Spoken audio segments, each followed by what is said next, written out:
Hello friends, നമസ്കാരം. നമ്മുടെ Kerala T V സീരിയലിലേക്ക് എല്ലാവർക്കും സ്വാഗതം. ഗോവിന്ദന് വയറ് നിറയെ രുചികരമായ ഭക്ഷണങ്ങളൊക്കെ ഉണ്ടാക്കി കൊടുത്ത് ഗീതു ഇങ്ങനെ നിൽക്കുന്നു. ഗോവിന്ദൻ കുറ്റമൊന്നും പറയാതെ വന്നപ്പോൾ എന്തുകൊണ്ട് കുറ്റം പറഞ്ഞില്ല എന്ന് ചോദിച്ചു ഗീതു. സത്യമായിട്ടും ഫുഡ് സൂപ്പറാണെന്നും പറഞ്ഞ് അത് ആസ്വദിച്ച് നമ്മുടെ ഗോവിന്ദ് കഴിക്കുക. അങ്ങനെ ഇതേ സമയം നമ്മുടെ ഗീതു ഈ ഒരു സിറ്റുവേഷൻ കഴിഞ്ഞിട്ട് നേരെ മേഡത്തിനെ കാണാനെത്തി. അവിടെ ചെന്നിരുന്ന് ചുമ്മാ ഇരുന്ന് ചിരിക്കുമ്പോൾ ദേ കൊച്ചെ, നിന്റെ ചിരി കേട്ടോ, നിന്റെ ചിരി കാണാൻ വേണ്ടിയിട്ടല്ല ഞാനിവിടെ ഇരിക്കുന്നത്, കാര്യം എന്തെന്ന് പറയുവച്ചെന്നും പറഞ്ഞ് മേഡം ദേഷ്യപ്പെട്ടു. അതെ, നീ ഇന്ന് സാറിൻ്റെ ചമ്മലൊന്ന് കാണാമായിരുന്നെന്ന് പറഞ്ഞു. ചമ്മലോ? ആ, ഫുഡ് ഉണ്ടാക്കി കൊടുത്തപ്പോഴേ സാറ് ഞാൻ ഉണ്ടാക്കിയതാണെന്ന് അറിഞ്ഞു കഴിഞ്ഞപ്പോൾ ആ ഒരു സന്തോഷം എന്നിങ്ങനെ പറഞ്ഞു. അപ്പോൾ അതെ, ഗോവിന്ദൻ്റെ ഭാര്യയായി നീ അഭിനയിക്കാൻ തുടങ്ങിയ ആദ്യ ദിവസത്തിൽ നിന്റെ പ്രകടനം എങ്ങനെ ഉണ്ടായിരുന്നു എന്ന് ചോദിച്ചു. സൂപ്പറായിരുന്നു, 100-ൽ 100 തരാൻ പറ്റിയില്ലെങ്കിലും പക്ഷെ ഞാൻ ഒച്ച വയ്ക്കാനോ വഴക്കിടാനോ ഒന്നും പോയിട്ടില്ല. എല്ലാം നല്ല സൂപ്പറായി തന്നെ അഭിനയിച്ച് തകർത്തു. ഇവൾക്ക് എന്തോ ഒരു മാറ്റം ഉണ്ടല്ലോ എന്നുള്ളൊരു തോന്നൽ ഗോവിന്ദൻ ഉണ്ടായിട്ടുണ്ടെന്നുള്ളത് സത്യമാണെന്നും ഗീതു അന്നേരം പറഞ്ഞു. അത്രയ്ക്കുണ്ടായിരുന്നു എൻ്റെ ക്ഷമ. പിന്നെ പിന്നെ എപ്പോഴും അങ്ങനെ ഒരു ക്ഷമയുടെ പര്യായമായൊന്നും നീ നിൽക്കണ്ട, ഇടയ്ക്കിടയ്ക്ക് ചെറിയ വഴക്കൊക്കെ ആകാൻ കേട്ടോ എന്ന് പറഞ്ഞു. അപ്പോഴേ പ്രണയത്തിൻ്റെ രസം കൂടുള്ളൂ എന്നും പറഞ്ഞുകൊണ്ട് മേഡം പറഞ്ഞു കൊടുക്കുമ്പം ഹലോ മാം, ഈ പറഞ്ഞതേ ഒറിജിനൽ പ്രണയത്തിൻ്റെ കാര്യമാണ്, എൻ്റേതേ ആക്ടിങ് ലവ്വാ കേട്ടോ എന്ന് ഗീതു. വവ്വേ എന്ന് മേഡം.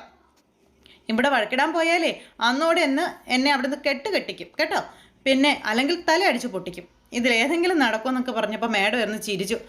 ഗോവിന്ദേട്ടൻ വയലൻ്റ് ആകുമ്പോൾ ഞാൻ സൈലൻ്റ് ആകും, അപ്പോൾ പിന്നെ കുഴപ്പമില്ലല്ലോ, അവിടെ പ്രശ്നങ്ങളും ഉണ്ടാവില്ലല്ലോ എന്നൊക്കെ പറഞ്ഞു. ശരി ശരി, അതെ, അങ്ങനെ ആയി കഴിയുമ്പോൾ തന്നെ അവന് നിന്നോട് ഇഷ്ടം തോന്നുമെന്ന് മേഡം പറഞ്ഞപ്പോൾ ഇഷ്ടം തോന്നുമോ? തോന്നാനേ ഞാൻ അങ്ങനെ ഒന്നും ചെയ്യാൻ പോണില്ല എന്ന് പറഞ്ഞപ്പോൾ നീയേ വേറെ ഒന്നും ചെയ്യണ്ട, അവന് രുചികരമായ ഭക്ഷണം വെച്ച് വിളമ്പി. ഇല്ലേ ഇല്ലേ? ആ, നിന്നെ അകറ്റി നിർത്താൻ ആഗ്രഹിച്ചവനാണെങ്കിലും കഴിച്ച ഭക്ഷണം നന്നായിരിക്കുന്നു എന്ന് തന്നെയല്ലേ അവൻ പറഞ്ഞത്?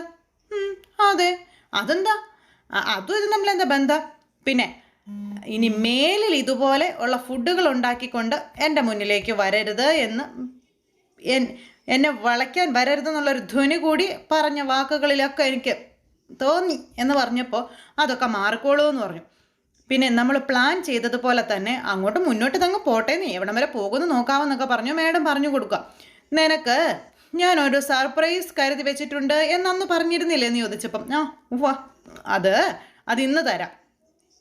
അത് ഞാൻ നിനക്ക് തരാൻ ഉദ്ദേശിക്കുന്നത് വരുന്ന വ്യാഴാഴ്ചയാണ് എന്നൊക്കെ പറഞ്ഞപ്പോൾ ഗീതു ഇങ്ങനെ ഭയങ്കര സന്തോഷം, ആകാംക്ഷ. എന്നാലും എന്തായിരിക്കും വ്യാഴാഴ്ച സർപ്രൈസായിട്ട് എന്നെ ഞെട്ടിക്കാനിരിക്കുന്ന മാമായിരിക്കും ശരിക്കും ഞെട്ടാൻ പോകുന്നതെന്ന് ഗീതു പറഞ്ഞു. ഓഹോ, അങ്ങനെയൊക്കെ ഉണ്ടോ? അങ്ങനെയുണ്ട്. എനിക്ക് ഗോവിന്ദേട്ടൻ എത്തുന്നതിന് മുന്നേ വീട്ടിലെത്തണമെന്ന് പറഞ്ഞു. അതെ, രാവിലെ എനിക്ക് എൻ്റെ ദാമ്പത്യം ഹൃദയം കൊണ്ട് എഴുതിയ കവിതയായിരുന്നു. ഇനിയിപ്പോൾ അത് പറ്റത്തില്ലല്ലോ. വൈകിട്ട് ഏട്ടൻ വരുമ്പോൾ എന്താ വേണ്ടത്? പൂമുഖവാതിൽക്കൽ സ്നേഹം വിടർത്തുന്ന പൂന്തിങ്കളായി എനിക്ക് നിൽക്കണമെന്നൊക്കെ പറഞ്ഞ് നമ്മുടെ ഗീത തകർത്ത് വാരി ഇങ്ങനെ പോവുക. ഗീതുവിൻ്റെ പ്രകടനം കണ്ടിട്ട് ആ മേഡം വരെ ഇങ്ങനെ അന്തിച്ച് നിന്നുപോയി. അങ്ങനെ ആ ഒരു സംഭവം ഇത് കഴിഞ്ഞതിന് ശേഷം പിന്നെ കാണിക്കുന്നത് നമ്മുടെ ഗീതു അവിടെ റിസപ്ഷനിൽ ചെന്നിട്ട് അവരോട് ചോദിച്ചു, ഈ വിജയലക്ഷ്മി മാം ഇവിടെ എത്ര ദിവസത്തേക്കാണ് റൂം ബുക്ക് ചെയ്തിരിക്കുന്നത്? അപ്പോൾ 29th വ്യാഴാഴ്ച രാവിലെ 9 മണി വരെ മേഡം ഇവിടെ ഉണ്ടാകുമെന്ന് പറഞ്ഞു. വ്യാഴാഴ്ച അല്ലേ?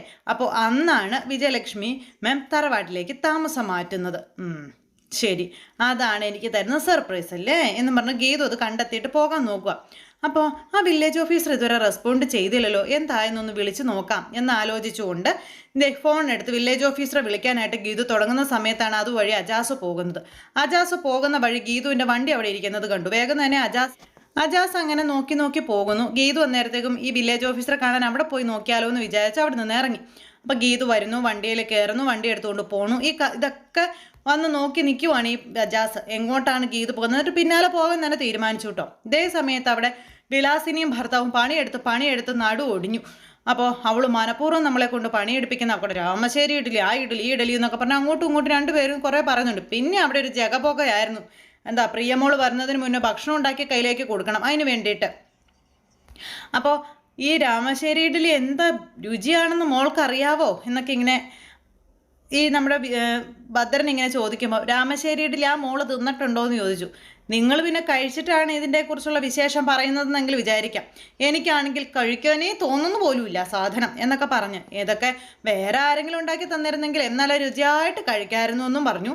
വിലാസിനി തന്നെത്താൻ ഉണ്ടാക്കുമ്പോഴേ ഛർദ്ദിക്കാനൊക്കെ വരുവാണെന്നൊക്കെ പറഞ്ഞ് അങ്ങനെ ദേ ഈ വിലാസിനി പറയുന്നു. ഇളക്കി ഇളക്കി ഇളക്കി ഇളക്കി ഒരു പരുവത്തിലെത്തിച്ചു ഈ വിലാസിനി ഉണ്ടാക്കിയ രാമശ്ശേരി ഇഡ്ഡലി. ഭദ്രൻ, എൻ്റെ ഭദ്രേട്ടാ നിങ്ങൾ എന്ത് പണി കാണിക്കുന്ന, മാറങ്ങോട്ടെന്നൊക്കെ പറഞ്ഞുകൊണ്ട് പിടിച്ച് ഉന്തുന്നു തള്ളുന്നു. അപ്പോൾ ആ ഇഡ്ഡലി അത് ഇളക്കി ഇളക്കി പായസം കണക്കാക്കി. നിങ്ങളുടെ ഒടുക്കത്തെ ഇളക്ക് കാരണം മൊത്തം വെള്ളത്തിൽ അലിഞ്ഞു പോയി. എൻ്റെ ദൈവമേ, ഇനി കാട്ടാക്കട കൊഴുക്കട്ടെ അവൾ ചോദിക്കുമ്പോൾ ഞാൻ എവിടെ നിന്നെടുത്ത് കൊടുക്കുമെന്നും ചോദിച്ച് രണ്ടുപേരും കൂടെ അങ്ങോട്ടും ഇങ്ങോട്ടും വഴക്ക്. എൻ്റെ മോളെ, ദേ ഇതങ്ങ് കൊടുത്താൽ മതി.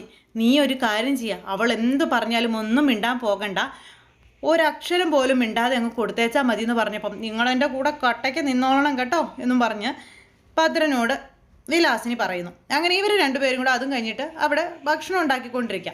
അപ്പോൾ അങ്ങനെ ഭക്ഷണം ഉണ്ടാക്കിക്കൊണ്ടിരിക്കുന്ന സാഹചര്യം അവിടെ നടന്നുകൊണ്ടിരിക്കുന്ന സമയത്താണ് നമ്മുടെ ഗോവിന്ദൻ ഓഫീസിൽ പോയിട്ട് വീട്ടിലേക്ക് വരുന്നത്. ഓഫീസിൽ നിന്ന് വീട്ടിലേക്ക് വരുന്ന ഗോവിന്ദൻ്റെ മുന്നിലേക്ക് കുളിച്ച് സെറ്റ് സാരിയൊക്കെ കൊടുത്ത് ചന്ദനക്കുറിയൊക്കെ തൊട്ട് ദേ വന്ന് നിൽക്കും നമ്മുടെ ഗീതു. ഇത് കണ്ട് ഗോവിന്ദൻ ഇങ്ങനെ അന്താളിച്ച് നിൽക്കുവാണേ. അപ്പോൾ ആ ഒരു പാട്ടൊക്കെ ഇട്ടിട്ടുണ്ട്, പൂമുഖവാതിൽക്കൽ എന്നുള്ള പാട്ട്. ഇത് കണ്ടതേ നമ്മുടെ ഷിബു ഇങ്ങനെ അന്താളിച്ച് നിൽക്കുക. അപ്പോൾ ഷിബുവിന് സന്തോഷമായി. ഗോവിന്ദനെതിരെ ആരെങ്കിലും കാണുന്നുണ്ടോ എന്ന് ചുറ്റിനും ഇങ്ങനെ നോക്കുന്നു. ഇവർക്ക് എനിക്ക് ശരിക്കും വട്ടായതാണോന്നേ. കയറി ചെന്നപ്പം എന്താ കണ്ണേട്ട വൈകിയതെന്ന് ചോദിച്ചു ഗീതു. ഞാൻ എത്ര നേരമായി ഈ പൂമുഖൽ വാതിൽക്ക് കാത്തു നിൽക്കുന്നതെന്ന് അറിയാവുന്ന ചോദിച്ചപ്പോൾ ഗോവിന്ദൻ ഇങ്ങനെ അട്ടിമുട്ടി നോക്കുവാണ്. ഷിബു അന്നേരം വളരെ സന്തോഷത്തോടെ നോക്കുന്നു. ബാഗ് മേടിക്കാൻ തുടങ്ങിയപ്പോൾ എൻ്റെ കയ്യിൽ തന്നെ ഇരുന്നോട്ടെ എന്ന് പറഞ്ഞു. എന്നെ വിശ്വാസം ഇല്ലെന്ന് ഗീത ചോദിച്ചു. അതെ, എനിക്ക് ഫുഡ് വിളമ്പി തന്നിട്ടേ AGMൻ്റെ വൈസ് ചെയർമാൻ എങ്ങോട്ടാ മുങ്ങിയത് എന്ന് ചോദിച്ചപ്പം അത് പിന്നെ കണ്ണേട്ടൻ തിരിച്ചു വരുമ്പോഴേക്കും ഭാര്യാധർമ്മം പാലിക്കാനേ ഞാൻ ഒരുങ്ങി നിൽക്കണ്ടേ, അതിനു വേണ്ടി പോകുന്നതാ എന്നൊക്കെ പറഞ്ഞു. അപ്പോൾ ഭാര്യാധർമ്മം പാലിക്കലല്ലോ AGM ഗ്രൂപ്പിൻ്റെ വൈസ് ചെയർമാൻ്റെ ജോലി എന്ന് ഗോവിന്ദൻ. ഞാൻ കണ്ണേട്ടൻ്റെ ഭാര്യ ആയതിനു ശേഷമല്ലേ വൈസ് ചെയർമാനൊക്കെ ആയത്. അതുകൊണ്ട് ഞാൻ ആദ്യം ഭാര്യ എന്നുള്ള നിലയിലുള്ള എൻ്റെ കടമകളൊക്കെ പൂർത്തിയാക്കാനാണ് നോക്കിയതെന്ന് ഗീതവും പറഞ്ഞു. ഭർത്താവിന് ഊണ് വിളമ്പി കൊടുക്കുന്നതും ചായ ഇട്ട് കൊടുക്കുന്നതും ബെഡ്ഷീറ്റ് വിരിച്ചു കൊടുക്കുന്നതും മാത്രമല്ല ഭാര്യയുടെ കടമകൾ, മനസ്സിലായെന്ന് ഗോവിന്ദൻ ചോദിച്ചു. അതോ തൽക്കാലം ഷീറ്റ് വിരിക്കുന്നത് വരെയുള്ള കടമകളൊക്കെ ചെയ്യാൻ പറ്റൂ. കുടുംബജീവിതത്തിലെ പിന്നെ എനിക്ക് പ്രായപൂർത്തിയായി വരുന്നതല്ലേ ഉള്ളൂ എന്ന് ഗീത ചോദിച്ചപ്പോഴേക്കും ഗോവിന്ദൻ ഇങ്ങനെ നോക്കപ്പോൾ ഷിബു ഇതൊക്കെ കേട്ടെന്ന് ചിരിക്കുന്നേ. അപ്പോഴേക്കും ഗോവിന്ദൻ ഷിബുവിനെ നോക്കിയപ്പോൾ ഷിബു ജീവനും കൊണ്ട് അവിടെ നിന്ന് ഓടി. ഇനി അവിടെ നിന്നാൽ പണി കിട്ടുമെന്ന് മനസ്സിലായി.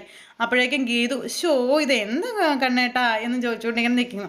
കുടുംബകാര്യത്തിൽ മാത്രമല്ല കമ്പനി കാര്യത്തിലും നീ പക്വതയിൽ എത്തിയിട്ടില്ലെന്ന് ഗോവിന്ദൻ പറഞ്ഞപ്പം അത് പിന്നെ ഞാൻ എത്തിക്കോളാമെന്ന് പറഞ്ഞു. ഓഫീസിലേക്ക് തോന്നിയതുപോലെ വരുന്നു പോകുന്നു, ചോദ്യം പറച്ചിലും ഒന്നുമില്ലല്ലോ, എന്താ ഇതിലും ഭേദം നീ ആ സ്ഥാനം രാജിവെക്കുന്നതാണെന്ന് പറഞ്ഞപ്പോൾ അയ്യോ ഇങ്ങനെ ദേഷ്യപ്പെടില്ലേ കണ്ണേട്ടാ, പ്ലീസ് ഓരോ ദിവസമെങ്കിലും കണ്ണേട്ടൻ ഓഫീസ് വിട്ട് വരുമ്പോൾ പൂമുഖവാതിൽക്കൽ ഇങ്ങനെ പൂന്തിങ്കളായിട്ട് നിൽക്കണമെന്ന് ഒരാഗ്രഹം കൊണ്ടല്ലേ ഞാൻ നേരത്തെ പോകുന്നതെന്ന് ചോദിച്ചു.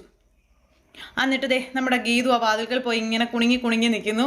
ഗോവിന്ദൻ എന്നും പറഞ്ഞിങ്ങനെ നിൽക്കുന്നു. ഗീതു ആണെങ്കിൽ അഭിനയിച്ച് തകർക്കുക. പൂന്തിങ്കളായിട്ടുള്ള നിപ്പ് ഇഷ്ടപ്പെട്ടോ എന്ന് ചോദിച്ചപ്പം അതെ, പാലമരത്തിൽ നിന്ന് ചോര കുടിക്കാൻ ഇറങ്ങി വന്ന യക്ഷിയായിട്ടാ എനിക്ക് നിന്നെ കാണുമ്പോൾ തോന്നുന്നതെന്ന് നമ്മുടെ ഗോവിന്ദൻ പറഞ്ഞു. ഇത് കേട്ടപ്പോഴേക്കും ഗീതു ഇങ്ങനെ എന്നും പറഞ്ഞിങ്ങനെ നിൽക്കാം. യക്ഷിയെ ഇതിനു മുമ്പ് കണ്ടിട്ടുണ്ടോ എന്ന് ചോദിച്ചപ്പോൾ എന്താ അല്ല യക്ഷിയെ ഇതിനു മുമ്പ് കണ്ടിട്ടുണ്ടോന്ന് അല്ല നേരത്തെ എന്തിനാ കാണുന്നത്, നേരിട്ട് ഇപ്പം എപ്പോഴും കാണുമല്ലേ എന്ന് ഗോവിന്ദനും തിരിച്ച് ചോദിച്ചു. കണ്ണേട്ടനെ നല്ല ക്ഷീണമുണ്ട്, കൊച്ചു ചായ തരാം, ഞാൻ എന്തെങ്കിലും എടുക്കട്ടെ എന്നൊക്കെ ചോദിച്ച് ഗീതു അകത്തേക്ക് പോയപ്പോൾ ഇവൾക്ക് ഇതെന്താ പറ്റിയെന്ന് ഓർത്ത് ഗോവിന്ദൻ ഇങ്ങനെ ആലോചിച്ച് നിൽക്കുക. എന്താണെന്ന് ഒരു പിടുത്തവും കിട്ടണില്ല. മുറിയിൽ പോയി കട്ടിലിൽ ഇങ്ങനെ മലർന്ന് കിടന്നുകൊണ്ട് ഗീതുവിനെ കുറിച്ച് ആലോചിക്കാം. ആ സമയത്ത് നമ്മുടെ ഗീതു അങ്ങോട്ടേക്ക് കയറി വരുന്നത് ചായയായിട്ട്. അപ്പോൾ ഈ കിടക്കുന്ന ഗോവിന്ദനെ കണ്ടപ്പോൾ ഈ സിറ്റുവേഷനിൽ പാടാൻ പറ്റിയ പാട്ട് ഏതാണെന്ന് ഗീതു ചിന്തിക്കുന്നു. അത് കഴിഞ്ഞിട്ട് നല്ലൊരു പാട്ടൊക്കെ ആയിട്ട് ഗീതു ഇങ്ങനെ വന്നു, ഒരു പ്രണയ സോങ് ഒക്കെ ആയിട്ട്. എന്നിട്ട് ഗോവിന്ദൻ്റെ കാലേ ഷൂ ഊരുന്നു, സോക്സ് ഊരുന്നു. അപ്പോഴേക്കും ഗോവിന്ദൻ ചാടി എഴുന്നേറ്റ്. നീ എന്താടി കാണിക്കുന്നതിൻ്റെ കാല് പിടിക്കുന്നു എന്നും ചോദിച്ചു. അയ്യോ ഞാൻ ഊരാൻ നോക്കിയതാ, നീ ഊരണ്ടാന്ന് പറഞ്ഞു ഗോവിന്ദൻ. അത് കേട്ടപ്പം എന്താ കണ്ണേട്ടാ എന്നോട് ഇങ്ങനെയൊക്കെ ദേഷ്യപ്പെടുന്നേ, ഒരു ഭാര്യയുടെ ഉത്തരവാദിത്വം ഞാൻ ചെയ്യണ്ടേന്ന് ചോദിച്ചപ്പോൾ ഭാര്യയുടെ ഉത്തരവാദിത്വമായിരുന്നോ, എനിക്ക് അറിയില്ലായിരുന്നു, പിന്നല്ലാണ്ട് ഓഫീസിൽ നിന്ന് വന്നിട്ട് ഈ ഡ്രസ്സ് പോലും മാറാതെ എന്തൊരു കിടപ്പായത്, ഇങ്ങ് വാ എന്നും പറഞ്ഞുകൊണ്ട് നിർബന്ധിച്ച് ഡ്രസ്സും കോട്ടും ഒക്കെ ഊരിക്കുന്നു. ഇതെല്ലാം കണ്ട് ഗോവിന്ദൻ ഇങ്ങനെ കിളി പോയി ഇങ്ങനെ നിൽക്കുവാണേ. അങ്ങനെ ഷർട്ടിൻ്റെ ബട്ടൺസ് ഊരിക്കൊണ്ടിരിക്കുന്ന സമയത്ത് ഗോവിന്ദൻ പെട്ടെന്ന് റൊമാൻറ്റിക്കായിട്ട് അത് അഴിക്കാൻ പറഞ്ഞു ഗീതുവിനോട്. അപ്പോൾ ഗീതു വേഗം വല്ലാതായേ, അഴിക്കുന്നില്ലേ, അഴിക്കാത്തത് എന്താണെന്ന് ഗോവിന്ദൻ ചോദിച്ചു. അപ്പോൾ ഇത് നമുക്ക് എവിടെ ചെന്ന് നിൽക്കുമെന്ന് നോക്കാമെന്നൊക്കെ ഗോവിന്ദൻ പറഞ്ഞപ്പോഴേക്കും ഗീതുവിന് ടെൻഷനായി. അപ്പോൾ നോക്കി നിൽക്കാതെ അഴിച്ചോ അഴിച്ചോ എന്ന് ഗോവിന്ദൻ പറയുന്നു. ഗീതു അന്നേരത്തേക്ക് ഇങ്ങനെ അവിടെ നിൽക്കുന്നു. ഇവർ തമ്മിൽ ഉള്ള സംസാരം, അതായത് ഗോവിന്ദൻ ഗീതുവിനോട് കട്ട റൊമാൻസ് ആയിട്ട് സംസാരിക്കുന്നു. ഈ റൊമാൻസും കേട്ടുകൊണ്ട് പുറത്ത് ദേ വന്ന് നിൽക്കുന്നു നമ്മുടെ രാധികാൻറ്റി ഇത് ഗോവിന്ദൻ പറയുന്നതല്ലേ കേൾക്കുന്നത്. അങ്ങനെ ഇവർ രണ്ടുപേരും കൂടി ആ സംസാരിക്കുന്നതൊക്കെ കേൾക്കാം. അപ്പം എന്താ നിർത്തിയത്, ഇനിയും താഴേക്ക് പോട്ടെ എന്നൊക്കെ പറയുക നമ്മുടെ ഗോവിന്ദൻ. എന്ന് പറഞ്ഞുകൊണ്ട് ഈ പുള്ളിക്കാരി അവിടെ നിൽക്കുന്നു. തുള്ളിച്ചാടി എന്നിട്ട് അങ്ങോട്ടേക്ക് ചെല്ലുക കേട്ടോ. അപ്പം തുള്ളിച്ചാടി അങ്ങോട്ടേക്ക് ചെല്ലുന്നു. അപ്പോൾ അഴിച്ചു മാറ്റിക്കോ എന്ന് പറയുന്നുണ്ട് ഗോവിന്ദൻ. അപ്പോഴേക്കും ഗീതു ഷർട്ട് തുള്ളിച്ചാടി അകത്തേക്ക് പറന്നു കയറി ചെന്ന് നിൽക്കുന്ന രാധിക കാണുന്നത് സന്തോഷത്തോടെ ഗോവിന്ദൻ നിന്നു കൊടുക്കുന്നു. ഗീതു ഷർട്ട് ഊരി മാറ്റുന്നു. ഇത് കണ്ടപ്പോഴേക്കും രാധിക എന്നും പറഞ്ഞ് ഇങ്ങനെ നിൽക്കുക. അപ്പോഴേക്കും വേഗം അവർ ഷർട്ടൊക്കെ കയറ്റിയിട്ടു. ഗോവിന്ദനും വല്ലാതായി, പിന്നെ വെപ്രാളും ഒക്കെ ആയി. അപ്പം എന്താ അമ്മ ഇത്, അമ്മയ്ക്ക് ഡോറിലൊന്ന് തട്ടിയിട്ട് കയറി വന്നുകൂടായിരുന്നു എന്ന് ഗീതു ചോദിച്ചു. അമ്മ വല്ലതും കണ്ടു കാണുമോ എന്ന് ചോദിച്ചുകൊണ്ട് അവിടെ കിടന്നിങ്ങനെ ഉരുളുവാണ് നമ്മുടെ ഗീതു. അപ്പോഴേക്കും ഗോവിന്ദൻ അല്ല അവള് അതിന് ഇവിടെ ഒന്നും എന്നും പറഞ്ഞുകൊണ്ട് ഇങ്ങനെ ഗോവിന്ദൻ പറഞ്ഞപ്പം സോറി ഞാൻ നിന്നോടൊരു കാര്യം പറയാൻ വന്നതാ, സാരമില്ലെന്നും പറഞ്ഞുകൊണ്ട് രാധിക ഇറങ്ങിപ്പോയി. അപ്പം അമ്മയുടെ കയ്യിൽ എന്താണെന്ന് ഗീതു ചോദിച്ചു. അപ്പോൾ ഒരു ഫയലായിരുന്നു കയ്യിലിരുന്നത്. ആ സമയത്ത് ഒന്നുമില്ല എന്ന് പറഞ്ഞുകൊണ്ട് രാധിക അങ്ങ് പോയി. അപ്പോഴേക്കും ഗോവിന്ദൻ ഇറങ്ങി ഓടാൻ നോക്കിയപ്പോൾ ഇത് കണ്ണേട്ട അമ്മ പോട്ടെ, നിങ്ങളിവിടെ ഇരിക്കുക എന്ന് പറഞ്ഞ് ഗീതു പിടിച്ചിരുത്തുന്നു. എന്തായാലും ഇനി താഴോട്ട് പോട്ടെ എന്ന് പറഞ്ഞത് എന്തിനാന്നൊക്കെ ഗീതു ഇങ്ങനെ ചോദിച്ചപ്പോൾ വിട്ടിട്ട് പോടി, ഇനി അമ്മ എന്തായിരിക്കുമോ വിചാരിച്ചിട്ടുണ്ടാവുക എന്നൊക്കെ ഗോവിന്ദൻ എന്നൊക്കെ പറഞ്ഞ് നിൽക്കുന്നു. അമ്മയുടെ ഒരു നിഷ്കളങ്ക മനസ്സായതോടെ ഒന്നും തോന്നിക്കാണില്ല എന്ന് ഗീതുവും പറഞ്ഞു. അപ്പോഴേക്കും ഗോവിന്ദൻ ഇങ്ങനെ ഗീതുവിനെ കൊല്ലാൻ കലിപ്പിൽ അങ്ങോട്ടേക്ക് ചെല്ലുന്നു. എല്ലാം നശിച്ചു എന്നുള്ളൊരിതിൽ. അങ്ങനെ പിന്നെ രസകരമായിട്ടുള്ള രീതിയിൽ അവരുടെ രണ്ടുപേരുടെയും ആ ഒരു ഇത് നടക്കുക. പിന്നെ നമ്മുടെ ഗീതു അഭിനയിച്ച് തകർക്കുവാണ്. എൻ്റെ ദേവൻ എന്നെ ഇങ്ങനെ നോക്കല്ലേ കണ്ണേട്ടാ, എനിക്ക് പേടിയാവുന്നു കണ്ണേട്ടാ എന്നൊക്കെ പറഞ്ഞുകൊണ്ട്. ഗോവിന്ദൻ ഒരു രക്ഷയില്ല, ഗീതുവിൻ്റെ കയ്യിൽ നിന്ന് രക്ഷപ്പെട്ട് പോരാൻ പറ്റണമില്ല. ഗീതു ആണെങ്കിൽ ഭയങ്കര റൊമാൻസും ഭയങ്കര സ്നേഹവും ജീവനും കൊണ്ട് ഓടി ഗോവിന്ദൻ വാഷ്റൂമിലേക്ക് കയറി. അതെ ഇപ്പോഴെങ്ങനെ ഇറങ്ങി വരുമെന്ന് ചോദിച്ചപ്പോൾ ഇറങ്ങി പൊടി എന്ന് പറഞ്ഞുകൊണ്ട് ഒച്ച എടുക്കുക ഗോവിന്ദനെ അകത്ത് കിടന്ന്. ഗീതു പുറത്ത് നിന്ന് ഭയങ്കര ചിരിയും കാര്യം. ഈ രാധിക ഇത് കണ്ടതിൻ്റെ സന്തോഷമാണ് ശരിക്കും പറഞ്ഞാൽ നമ്മുടെ ഗീതുവിന്. ഗീതു ഇരുന്ന് ഇങ്ങനെ പൊട്ടിച്ചിരിച്ചുകൊണ്ടിരിക്കുന്ന സമയത്ത് രാധിക ഇങ്ങനെ കൊലിപ്പ് കയറി അവിടെ ഇരിക്കുക, കണ്ട കാഴ്ചകൾ ഓരോന്നും. ആ സമയത്താണ് ഗോവിന്ദൻ അങ്ങോട്ടേക്ക് വരുന്നത് ഫ്രഷായിട്ട്. മകൻ വന്നപ്പോൾ അമ്മ എന്തിനാ എന്നെ അന്വേഷിച്ച് റൂമിൽ വന്നതെന്ന് ചോദിച്ചു. അപ്പോൾ ഞാൻ ഡിവോഴ്സിനെ കുറിച്ച് പറയാൻ അറിയാതെ ഒന്ന് അങ്ങോട്ടേക്ക് കയറിപ്പോയതാണെന്നും എന്നും പറഞ്ഞാൽ അതെടുത്ത് വലിച്ച് ഒരൊറ്റയേറ്. ഇനിയിപ്പോൾ അതിനെപ്പറ്റി ഒന്നും പറഞ്ഞിട്ട് കാര്യമില്ലല്ലോ, എല്ലാം കൈവിട്ട് പോയില്ലേ എന്ന് പറഞ്ഞുകൊണ്ട് രാധിക പോകുമ്പോൾ അമ്മ കണ്ടത് റിയൽ അല്ല, അവളുടെ ഡ്രാമയായിരുന്നു എന്ന് പറഞ്ഞു ഗോവിന്ദൻ. മിണ്ടി പോകരുത്, ഇതുവരെ ഞാൻ കരുതിയത് അങ്ങനെയൊക്കെ തന്നെയാണ്, ഇപ്പം മനസ്സിലായി അത് നീയും കൂടെ ചേർന്നുള്ള നാടകമാണെന്ന്. പുറത്തൊന്ന് അകത്ത് വേറൊന്നു അല്ലേടാ എന്ന് ചോദിച്ചപ്പം അയ്യോ അമ്മേ എൻ്റെ പൊന്നമ്മേ എന്നെ ഒന്ന് വിശ്വസിക്കാൻ പറഞ്ഞു. ഗോവിന്ദ് പറഞ്ഞപ്പം കൺമുന്നിൽ കണ്ടത് അവിശ്വസിക്കാൻ ഞാൻ പൊട്ടിയല്ല എന്ന് പറഞ്ഞപ്പം അമ്മ കണ്ടത് അവളും ബോധപൂർവം ക്രിയേറ്റ് ചെയ്തതാ, അതും അമ്മയെ കാണിക്കാൻ, അതിലൊന്നും ഞാൻ വീഴില്ല എന്ന് ഗോവിന്ദൻ തറപ്പിച്ചു പറയുന്നു. നമ്മൾ പ്ലാൻ ചെയ്തതുപോലെ തന്നെ ഡിവോഴ്സ് നടക്കുമെന്ന് ഗോവിന്ദൻ രാധികയോട് തറപ്പിച്ച് പറയുന്നു. രാധിക ഇതൊന്നും കേട്ടൊന്നും മനസ്സിലാകാതെ ഇങ്ങനെ നിൽക്കുക കേട്ടോ. ഗോവിന്ദൻ ഈ പറയുന്നത് സത്യമാണോ നുണയാണോ ഇപ്പോൾ രാധികയ്ക്ക് വിശ്വാസം ആകാത്തൊരു സിറ്റുവേഷൻ. അപ്പോൾ അങ്ങനെയൊക്കെയുള്ളൊരു സിറ്റുവേഷനും കാര്യങ്ങളൊക്കെ കാണിച്ച് ഇന്നത്തെ നമ്മുടെ കഥ വന്നിട്ടുണ്ട്. അപ്പോൾ എല്ലാവരും കാണണം, ആരും തന്നെ മിസ് ചെയ്ത് കളയരുത്. എല്ലാവർക്കും നല്ലൊരു ദിവസം ആശംസിക്കുന്നു. നന്ദി.